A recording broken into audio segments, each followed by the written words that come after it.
পশ্চিমবঙ্গের এসআইআর নিয়ে খুবই একটি গুরুত্বপূর্ণ খবর। এসআইআর এর নথি হিসাবে আর গ্রহণযোগ্য নয় মাধ্যমিকের এডমিট কার্ড। হয়রানি বাড়িয়ে ফতোয়া কমিশনের। তাহলে এসআইআর এ কোন কোন নথি গ্রহণ করা হচ্ছে এ নিয়ে কমিশন কি জানাচ্ছে? অন্যদিকে আপডেট, তথ্যে অসঙ্গতির জেরে 94 লক্ষ ভোটারকে বুধবার থেকেই নোটিশ। পরিযায়ীদের জন্য বিশেষ ভাবনা কমিশনের। সঙ্গে আপডেট, আধার উধাও, খারিজ এডমিটও, নথি নিয়ে ফের কমিশনের তুগলকি ফরমান, নাকাল জনতা। এ নিয়ে কি কি আপডেট দেওয়া হয়েছে সমস্তটাই জানতে পারবেন আজকের এই ভিডিও থেকেই। তাই ভিডিওটি সম্পূর্ণ দেখবেন, সমস্তটাই জানতে পারবেন। ভিডিওটি শুরু করার পূর্বে ছোট্ট রিকোয়েস্ট, যারা চ্যানেলে নতুন চ্যানেলটিকে সাবস্ক্রাইব করে রাখবেন। ফেসবুক পেজ থেকে ভিডিওটি দেখে থাকলে পেজটিকে ফলো দিয়ে রাখবেন। আর সবার সুবিধার্থে এই গুরুত্বপূর্ণ আপডেটটি শেয়ার দিয়ে সবাইকে জানাতে সাহায্য করবেন। অন স্ক্রিন দেখুন, ভোটার তালিকার বিশেষ নিবিড় সংশোধনের কাজে সাধারণ মানুষের হয়রানি আরো বাড়লো। এবার শুনানিতে নথি হিসাবে আর গণ্য হবে না মাধ্যমিক বা সমতুল দশম শ্রেণীর ফাইনাল পরীক্ষার এডমিট কার্ড। বৃহস্পতিবার নতুন করে এমনই ফতোয়া জারি করলো নির্বাচন কমিশন। এই মর্মে রাজ্যের নির্বাচন কমিশনার মনোজ আগরওয়ালকে চিঠি পাঠালো দিল্লির নির্বাচন কমিশন। তো বুঝতেই পারছেন, আর মাধ্যমিক পরীক্ষার ফাইনাল এডমিট কার্ডও এসআইআর এ গ্রহণ করা হবে না। ইতিমধ্যেই দিল্লির নির্বাচন কমিশন চিঠি দিয়ে স্পষ্ট করে জানিয়েছে। এবার দেখে নিন কোন 94 লক্ষ ভোটারকে এসআইআর এর শুনানি বা হিয়ারিং এ ডাকা হচ্ছে। এ নিয়ে অন স্ক্রিন দেখুন আপডেট। বুধবার থেকে তথ্যে অসঙ্গতি থাকার জন্য 94 লক্ষ মানুষকে শুনানিতে হাজির হওয়ার নোটিশ পাঠাবে নির্বাচন কমিশন। যদিও কমিশনের এই সিদ্ধান্তকে কেন্দ্র করে দপ্তরের আধিকারিকদের মধ্যে ব্যাপক ক্ষোভ সৃষ্টি হয়েছে। কিভাবে এত কম সময়ের মধ্যে প্রায় 1 কোটি মানুষের শুনানি সম্ভব তা নিয়ে প্রশ্ন তুলছে অনেকেই। উল্লেখ্য, এসআইআর এর শুনানির প্রথম পর্বে বহু মানুষকে ইতিমধ্যেই ডাকা হয়েছে। এবার দ্বিতীয় পর্বে আরো 94 লক্ষ মানুষকে ডাকা হচ্ছে। তো বুঝতেই পারছেন, 94 লক্ষ ভোটারকে এবারে কিন্তু দ্বিতীয় পর্বে এসআইআর এর শুনানি বা হিয়ারিং এ ডাকা হচ্ছে। এদিকে কেন্দ্রীয় বাহিনী নিয়ে দিল্লিতে স্বরাষ্ট্র মন্ত্রকের কর্তাদের সঙ্গে এই দিন বৈঠক করেন জাতীয় নির্বাচন কমিশনের আধিকারিক ও রাজ্যের মুখ্য নির্বাচনী আধিকারিক। সূত্রের খবর, ভোট পরিচালনার জন্য ধাপে ধাপে 1200 কোম্পানি কেন্দ্রীয় বাহিনী দেওয়ার আশ্বাস দিয়েছে স্বরাষ্ট্র মন্ত্রক।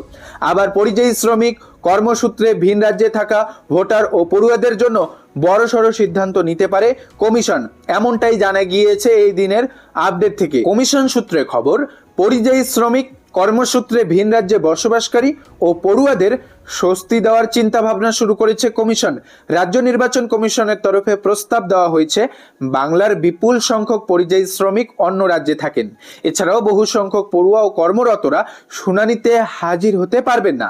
তাদের ক্ষেত্রে প্রয়োজনীয় কাগজপত্র নিয়ে পরিজনদের কেউ একজন হাজির হলে তা গ্রহণ করা হবে। আবার জানা গিয়েছে, রাজ্য ও কেন্দ্র সরকারের অধীনে কর্মরত রয়েছেন এমন ভোটারের সংখ্যা প্রায় 10 লক্ষ। তাদের 2 বা 3 জায়গায় নাম আছে কিনা হলফনামা দিয়ে জানানোর নির্দেশ দিয়েছে কমিশন।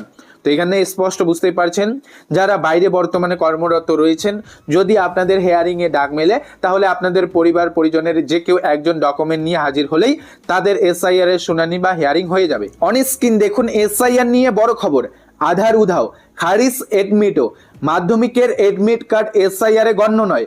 নথি নিয়ে ফের কমিশনের তুগলকি ফরমান, নাকাল জনতা। এ নিয়ে কি কি জানানো হয়েছে সমস্তটাই জানুন। দেখুন, মূলত এসআইআর এ আধার কার্ডকে গ্রহণযোগ্য নথি হিসাবে গণ্য করার নির্দেশ দিয়েছিল সুপ্রিম কোর্ট। তারপর একরকম বাধ্য হয়েই আধারকে তালিকায় অন্তর্ভুক্ত করেছিল নির্বাচন কমিশন। এরপর চুপিসারে সেই আধারকেই গ্রহণযোগ্য নথির তালিকা থেকে বাদ দেওয়া হচ্ছে। বৃহস্পতিবার রাজ্যের বিভিন্ন জেলায় ইআরওদের মৌখিক নির্দেশে জানানো হয়েছে, শুনানিতে আধার কার্ড গ্রহণ করলেও তা ইসিআই নেটে আপলোড করা যাবে না। সেই সঙ্গে এই দিন লিখিত নির্দেশিকা জারি করে বলে দেওয়া হয়েছে, মাধ্যমিকের অ্যাডমিট কার্ড এসআইআর এর শুনানিতে গ্রহণযোগ্য নথি বলে গণ্য করা যাবে না। তা এই দিন কিন্তু দিল্লি নির্বাচন কমিশনের তরফে স্পষ্ট চিঠি দিয়ে জানানো হয়েছে। রাজ্য জুড়ে এখন এসআইআর এর শুনানি চলছে। আর কমিশনের তুগলকি ফরমানে প্রতিদিন চ্যালেঞ্জ বাড়ছে আমজনতার। শুনানিতে উপস্থিত ভোটার নথি পেশ করার পর তা ইসিআই নেটে আপলোড করছে শুনানির দায়িত্বে থাকা এআইআরওরা। জানা যাচ্ছে, বুধবার পর্যন্ত নথি হিসাবে আধার আপলোড করা যাচ্ছিল, সঙ্গে নিয়ম অনুযায়ী দিতে হচ্ছিল অন্য কোনো একটি নথি। কিন্তু বৃহস্পতিবার সকাল থেকে জেলায় জেলায় আধার আপলোড করা যাচ্ছে না। পূর্ব বর্ধমান, দক্ষিণ 24 পরগনা, উত্তর 24 পরগনা, মুর্শিদাবাদের মতো জেলা থেকে বেশ কিছু এমন উদ্বেগের চিত্র সামনে এসেছে। ইআরওদের বক্তব্য, মৌখিকভাবে তাদের আধারকে মান্যতা দিতে নিষেধ করা হয়েছে। এমনকি বিএলওরাও অনেকে আধার আপলোড করতে পারছেন না বলে জানাচ্ছেন ইআরওরা। এক আধিকারিক বলেন, হঠাৎ করেই কেন আধার কার্ড আপলোড বন্ধ হয়ে গেল আগাম জানাতেও পারলাম না। ইআরও বা এআইআরওদের সমস্যায় পড়তে হচ্ছে। সুপ্রিম কোর্টের নির্দেশ থাকা সত্ত্বেও কেন আধার কার্ড বৈধতা পাবে না তা অনেকেই জানতে চাচ্ছেন। ইতিমধ্যেই খবর দিয়ে জানানো হয়েছে, কমিশন সূত্রে আরও জানা গিয়েছে যাদের বাবার নামের সঙ্গে গড়মিল ছিল তারা আধার কার্ড দেখিয়েই বৈধতা প্রমাণ করেছিল। এছাড়াও যাদের 6 বা তার বেশি সন্তানের পিতামাতা হিসাবে যাদের সন্দেহজনক বলে দেখে দেওয়া হয়েছিল তারাও শুনানিতে আধার দেখিয়ে বাবা মায়ের পরিচয় নিশ্চিত করেছিলেন। হঠাৎ আধার আপলোড বন্ধ হয়ে যাওয়ায় এখন সেই সুযোগ আর রইল না। তালিকায় থাকার পরেও পোর্টাল থেকে আধার কার্ড আপলোডের অপশন বন্ধ হওয়ায় ভোটারদের মধ্যে ক্ষোভ বাড়ছে। বর্ধমানে শুনানি কেন্দ্রে লাইনে দাঁড়ানো 61 বছরের অনুপম দাস বলেছিলেন, একসময় আধার কার্ড তৈরির জন্য মানুষকে রাত জাগতে হয়েছিল। ডাকঘরগুলির সামনে বৃদ্ধ বৃদ্ধা থেকে সব বয়সী লোকজনের ভিড় উপচে পড়েছিল।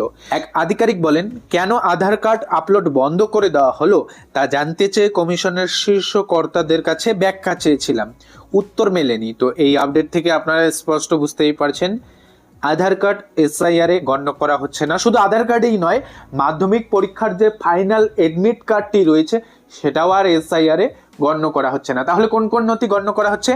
এসআইআর এর শুনানি বা হিয়ারিং এ কমিশনের নির্ধারিত করে দেওয়া যে 11টি ডকুমেন্টের কথা বলা হয়েছে, জন্ম শংসাপত্র, জমির কাগজপত্র, এছাড়াও জমি বাড়ির দলিল, এছাড়াও বলা হয়েছে যারা সরকারি চাকরিজীবীর কাগজপত্র থাকলেও হয়ে যাবে।